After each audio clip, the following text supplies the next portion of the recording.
This story is titled, Sister-in-Law Called the Cops on Me. So I refused to babysit her kids, and now her life is falling apart. Hey everyone! Before we jump into today's video, I need your help.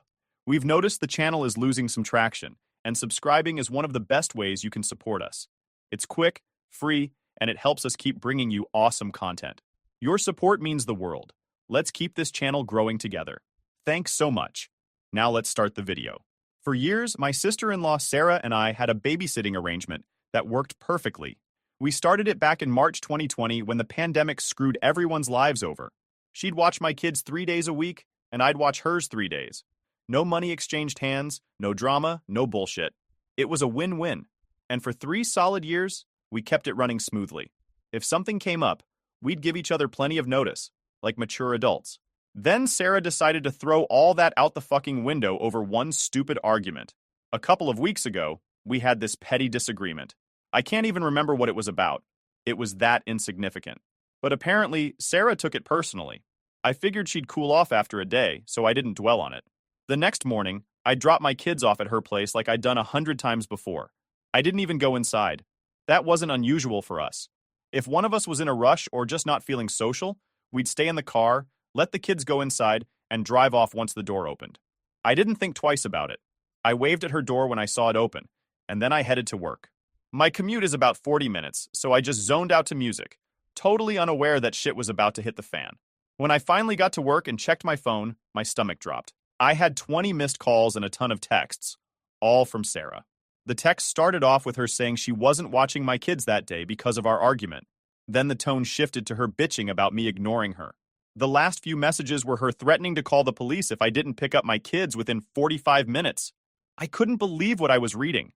I called her immediately, apologizing for not seeing her messages sooner. I explained that my phone was on silent while I drove. You know, because I'm not a moron who texts and drives. I told her I'd leave work early and come get the kids, but she cut me off. "You've got 45 minutes, or I'm calling the cops," she said, all smug like she thought she was doing me a favor. I was speechless. Who the hell calls the cops on their own family? I work with kids for a living. If anything about child abandonment ended up on my record, my career would be over. Sarah knew this, and she still pulled this shit, still. I told her I'd leave as soon as I could, but I had to wrap up a few things at work first. My boss was understanding, but even with her support, I couldn't just drop everything immediately. By the time I got back to Sarah's place, it was just over an hour later.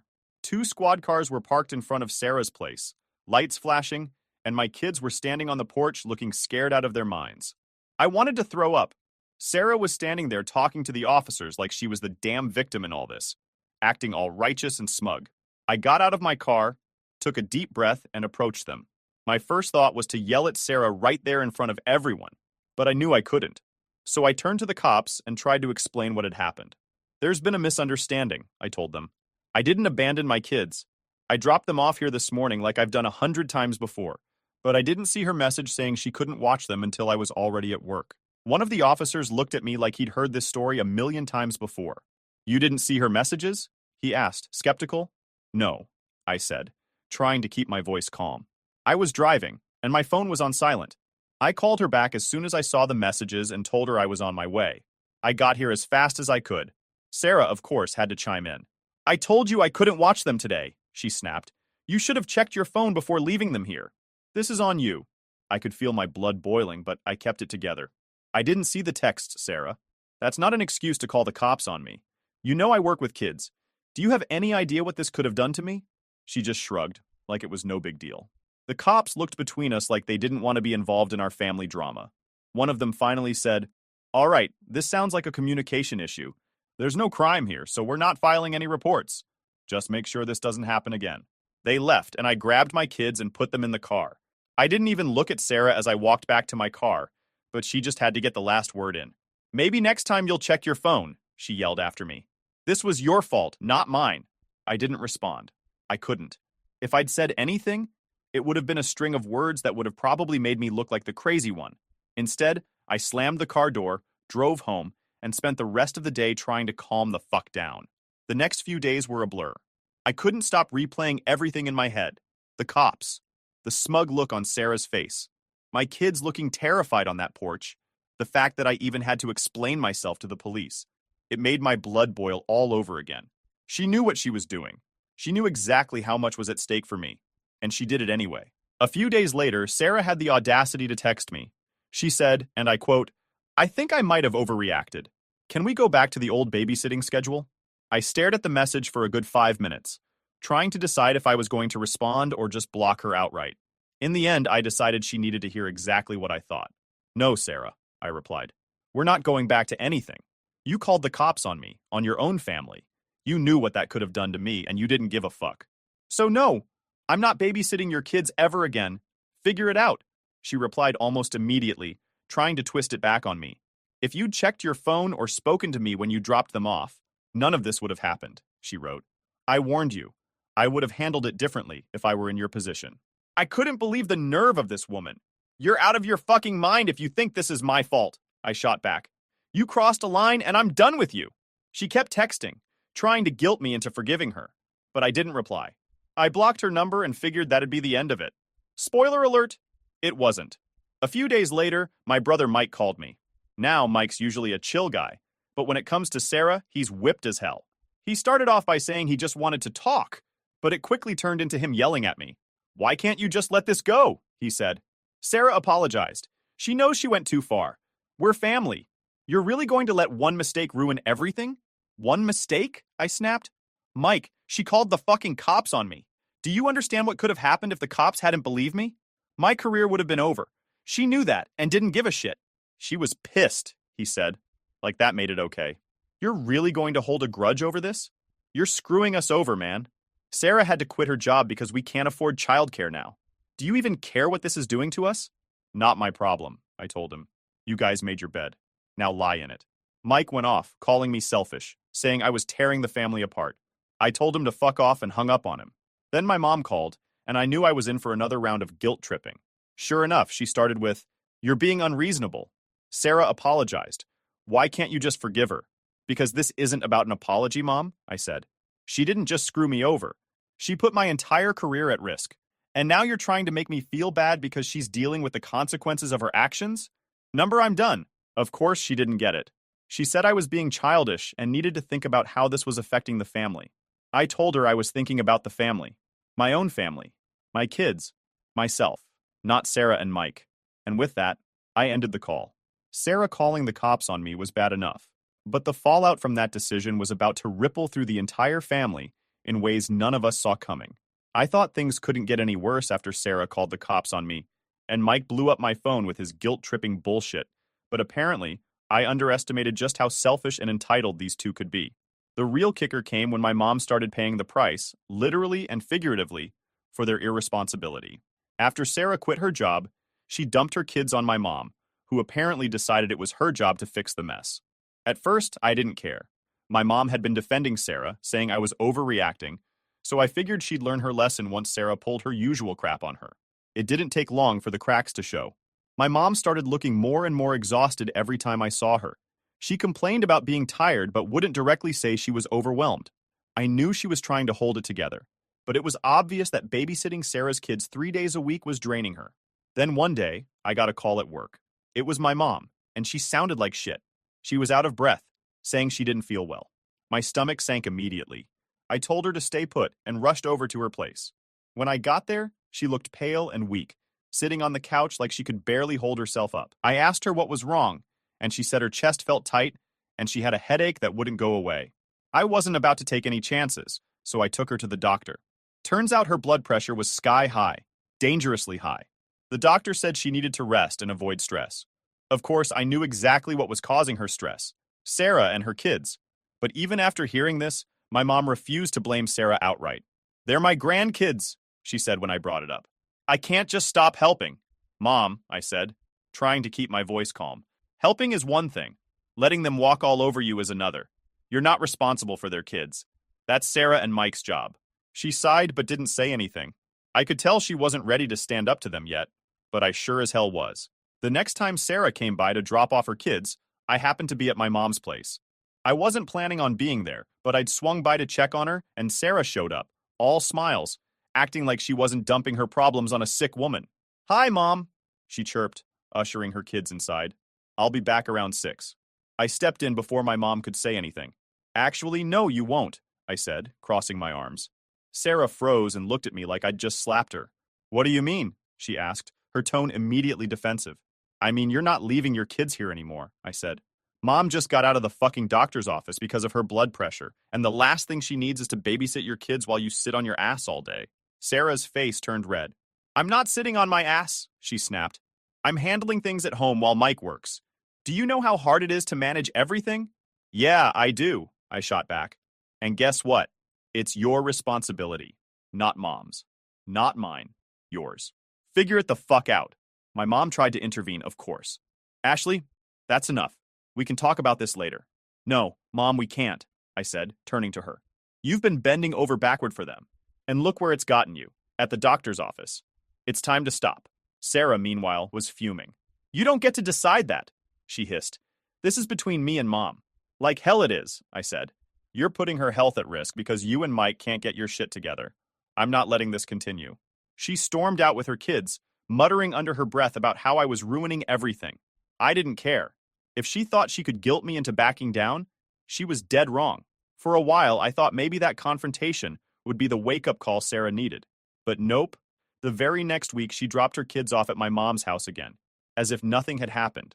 My mom called me later that day, apologizing for not standing up to Sarah.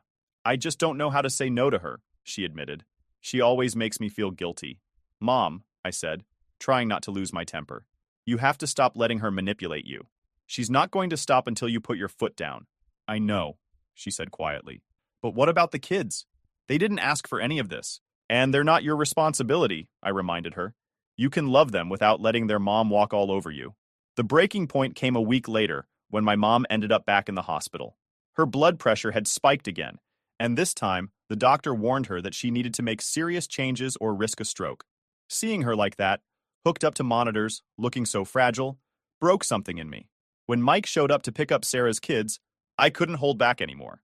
I confronted him right there in the hospital. You and Sarah are killing Mom, I told him bluntly.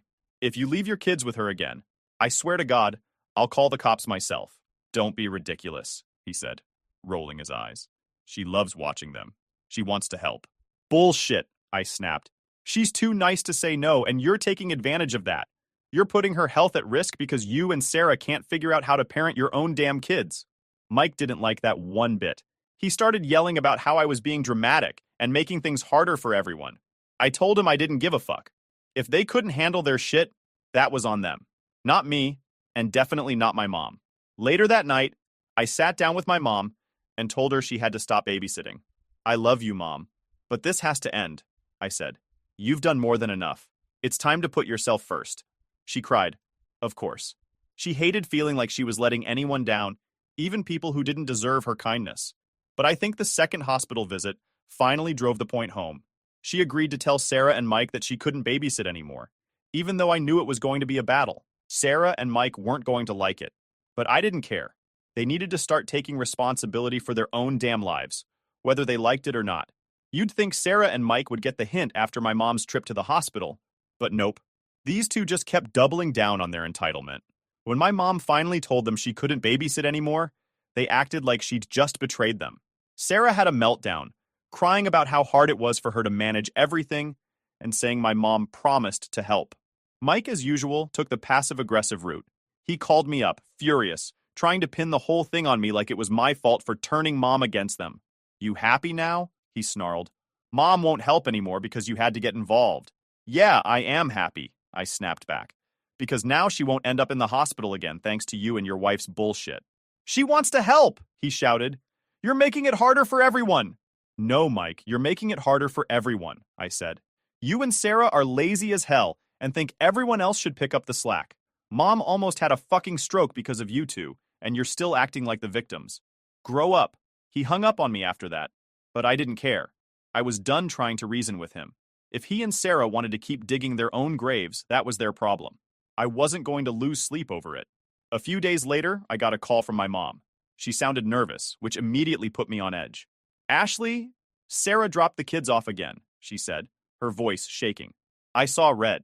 What the fuck? Mom, you told her you couldn't do it anymore. I did, she said quietly, but she just left them here and said she'd be back later. That was it. I'd had enough. I called Sarah, and when she didn't pick up, Typical. I left her a voicemail. You've got 45 minutes to pick up your kids, or I'm calling the fucking cops. And unlike you, I'm not bluffing. Get your shit together. I was shaking with rage when I hung up, but honestly, it felt good to give her a taste of her own medicine. Sarah showed up about 30 minutes later, just like I knew she would. She came storming into my mom's house, yelling about how unreasonable I was being. You're taking this way too far, she screamed. You wouldn't actually call the cops on me. Try me, I said, leaning against the counter with my arms crossed. You were more than happy to do it to me, so why the fuck shouldn't I? She kept ranting about how I was blowing things out of proportion, but I didn't engage. I just stared at her until she grabbed her kids and left. My mom looked horrified, but I didn't feel the slightest bit guilty.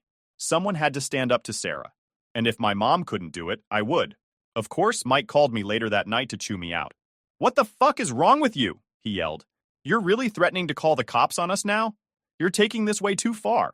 Oh, so now it's a problem when someone threatens to call the cops? I shot back. Maybe you should have thought about that when Sarah pulled the same shit on me. She was upset, Mike protested. She didn't mean it like that. Well, now I'm upset. And I do mean it, I said. You two are a fucking train wreck, and I'm not going to let you drag Mom or me down with you. Figure your shit out. You're tearing this family apart, he shouted.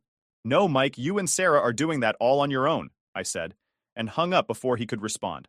The next week, Sarah tried her usual routine, dropping the kids off at my mom's house without asking. But this time, I wasn't going to let it slide. I'd already warned her, so I didn't bother calling. I went straight to the police non-emergency line and reported an abandonment issue. I told them there were 2 kids left with a sick elderly woman who couldn't care for them.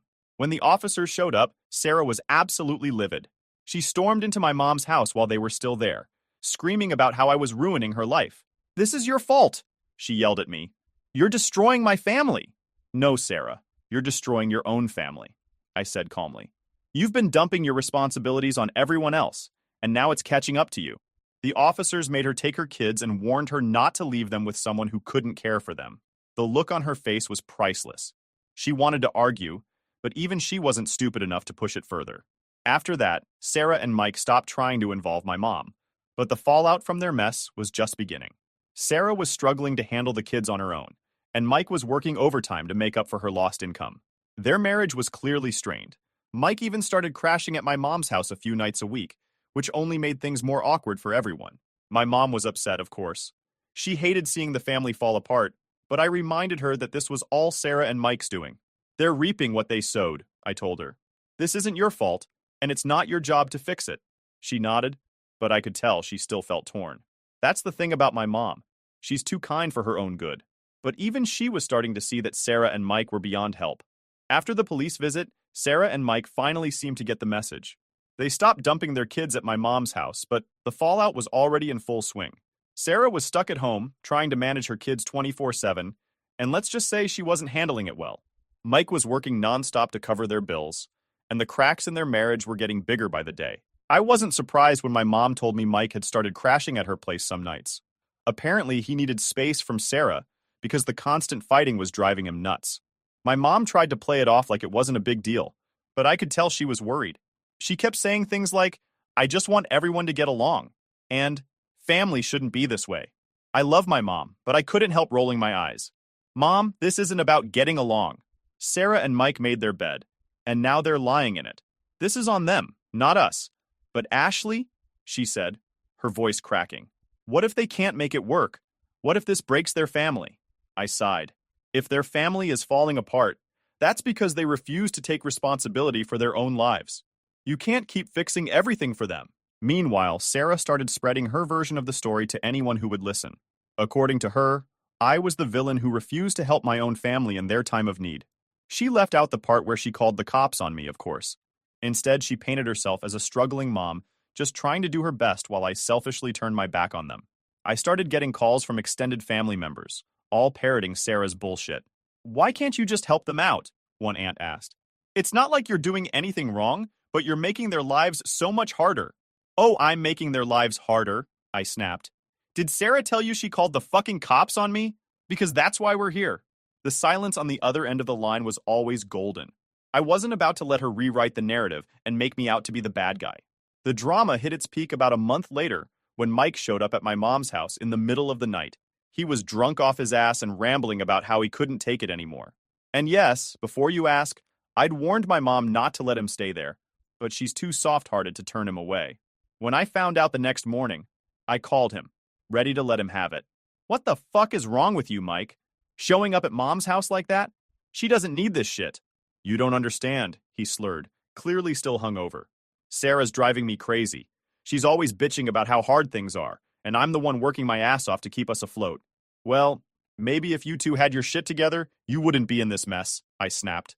But hey, keep blaming everyone else. That's been working great for you so far. He started yelling, but I hung up before he could finish. I wasn't wasting any more energy on him. The final nail in the coffin came a few weeks later when Sarah officially quit her job for good. She'd been trying to hold on to a part-time gig, but between the cost of childcare and her inability to manage her kids without help, she gave up. Mike, meanwhile, picked up even more hours at work, but it still wasn't enough.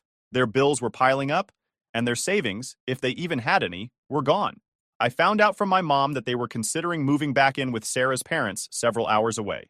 They don't have many options left, she said, sounding genuinely sad. Good, I said bluntly. Maybe they'll figure out how to handle their shit without dragging everyone else down with them. She didn't respond, but I could tell she was still holding on to some hope that things would turn around. I didn't share her optimism. People like Sarah and Mike don't change unless they're forced to, and even then, it's a long shot. A few weeks after that, I got a call from Mike. It was short and to the point. We're moving, he said. Thanks for nothing, asshole. I couldn't help but laugh. You're welcome, I said, and hung up. As of now, Sarah and Mike are out of the picture. They moved back in with Sarah's parents, and from what I've heard, their relationship is hanging by a thread. I'd be lying if I said I felt bad for them.